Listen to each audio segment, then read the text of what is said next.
After a few weeks of suspenseful waiting in Großen, I was finally sent to a working camp called Reichenbach. The working conditions were very difficult. We had to march about 8 miles to work. When we finally got to work, we were already half dead. I had to work in a city nearby building air raid shelters. Many times, American bombers would fly overhead and the civilians would run for shelter. We had to stand exposed because if anyone was caught running for shelter, he was immediately shot. After work, we had the long march back to camp. We were about 12 people in a group and had 2 guards with submachine guns behind us. Often, I had to help someone by putting his arms around my shoulders so that he would be able to make the last mile. If a person could not walk anymore and passed out, he was shot. I do not know what kept me going physically, but mentally, it was a hope of seeing my family again and being free once more. Freedom was a forgotten memory, as if it had never existed. When we went to work, we had guards behind us. When we were walking around the camp, we had watchtowers all around us. If that was not enough, we also let big German shepherd dogs run loose to further deter our chances of escape. We were counted morning, noon, and night. Sometimes we would be called out at midnight for a count. There were a few who escaped from the camp, but after a few days, having no place to hide, they gave themselves up.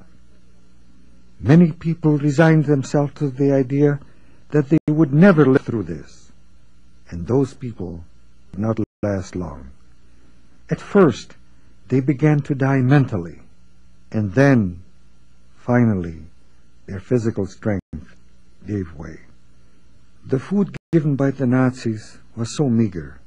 One meal consisted of bread only, and the other was some type of watered-down soup mixed with some vegetables. Many times, my hunger pains were so great that I even tried to eat some sawdust in order to have something in my stomach.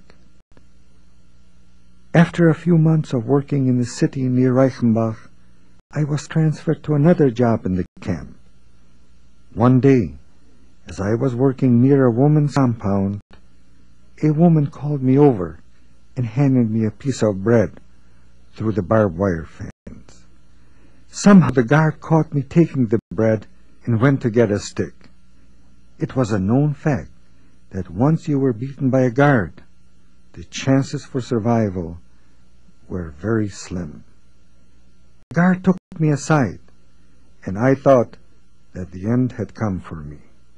Just as he was about to raise a stick, he asked me how old I was. I told him I was 13 years old. He looked at me and told me to get back to work. It was indeed a lucky day for me. One evening, without warning, I was suddenly taken to an isolated area with other young people my age. There were about 15 of us in that group. When we arrived in Reichenbach, we said that we were older than we really were, because otherwise they would have sent us back to Auschwitz for extermination. Someone must have turned us in. I will never know who it was, but he must have received some extra food or special privileges. We were told that we were not useful for work anymore, and that in the morning we would be taken back to Auschwitz. For me, it felt like the end of the world.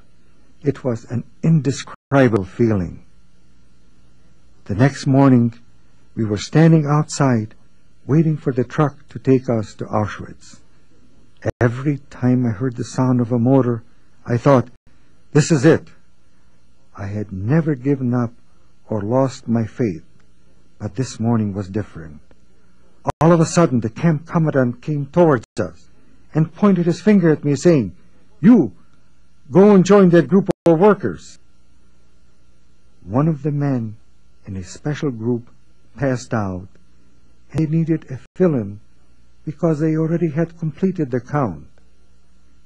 It is difficult to describe the joy that came over me, knowing that I would not be sent to an extermination camp. Shortly afterwards, a truck came and took the other children away. They were never heard of or seen again.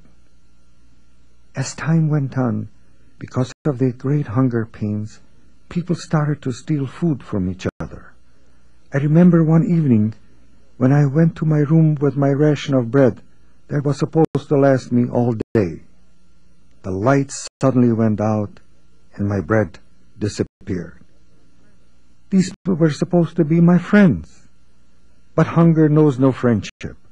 From that day on, I put my bread into my shirt as soon as I got it.